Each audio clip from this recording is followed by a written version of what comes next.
Mega caps are in the red as well. Now let's bring in Warren Pies. He's the co-founder of 314 Research, joining us today. Hey, welcome to our program. Good to have you on. Hey, thanks for having me. So judging from your notes, you must be pretty bullish. At the moment, yes. I think there's been a pretty important change in the market that I don't believe everyone has fully appreciated, really going back to late last month. And so that was when I think the soft landing went from being, I'd say, a less than 50% probability to the base case. And the reason for that, our view has been, you need to have a resilient economy, rapid disinflation, and then a hyper-reactive Fed to pull off this soft landing. We didn't think the Fed would be hyper-reactive, but there were some important changes that took place, starting with the Christopher Waller speech last month that signaled that they're ready to cut rates. And so my theme for next year is that yesterday's tightening becomes tomorrow's stimulus. I do not think this is the consensus yet. So there's a lot of people to get on the bandwagon still. Gosh, it feels like it's the consensus, though, doesn't it? Like now we've priced in all these cuts. We're all giddy about the prospects that the Fed has made the great pivot of 2023, and that's going to save the day for 24 and beyond. Yeah, I mean, I think there's a few things I would consider. Number one, if you go through, everyone's saying, okay, soft landing is base case now, or the consensus. I don't see that yet. If you go to Bloomberg survey of economists, it's a 50-50 odds of recession next year. That's down from 60% at the end of last year when everybody knew recession was a consensus call. So that's number one. Number two, look at strategist forecasts for next year. The average strategist forecast is 48.33 for the S&P 500 next year. We're like 2% from that right now, or whatever it is, 2.5% right now.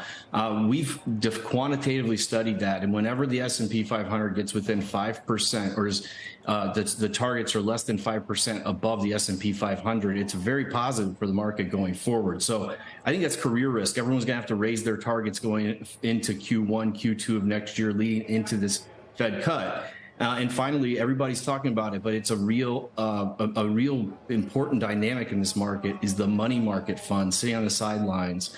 Flows in the money market funds, $1.2 trillion over 2023. Outflows from stock funds were $200 billion this year.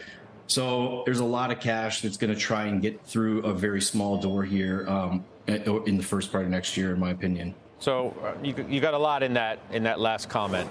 Let me start with the cash idea, because there are those who throw cold water on the idea that all of this money in money markets is just going to flood into the stock market. People like Jeffrey Gundlach who say that's not going to happen. A lot of that money may very well go into fixed income. It may go into treasuries. If it looks like these lag effects may have an effect, that may be the case more so than what people are expecting about cash coming into the stock market. When is your first cut modeled in?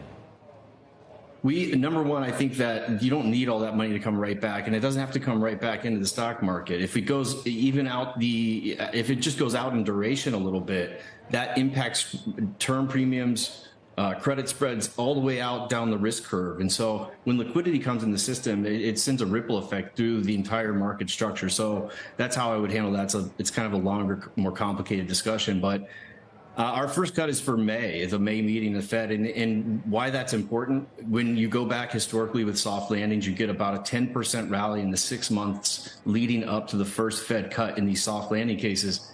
That puts the S&P 500 at 5,200 by May of next year. And so I think targets are kind of only worth the paper they're written on, but that's an important number, I think, to keep in mind going into the first cut. You don't think we've pulled a lot of that forward already, given the nature of this move? No, I mean, I would go back to the fact that I think there is the cash on the sidelines, and I would go back to the strategists. I mean, these strategists are all going to have to up their targets going into next year.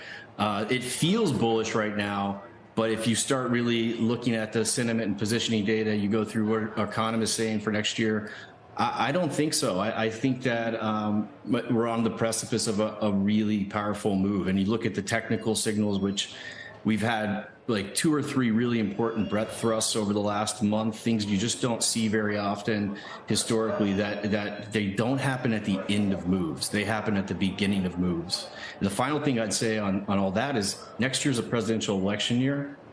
when the incumbent is up for election, we haven't had a down year in the stock market since 1950. And I think it's a really simple reason for that. People who are in power want to stay in power. And it goes back to the first thing I said.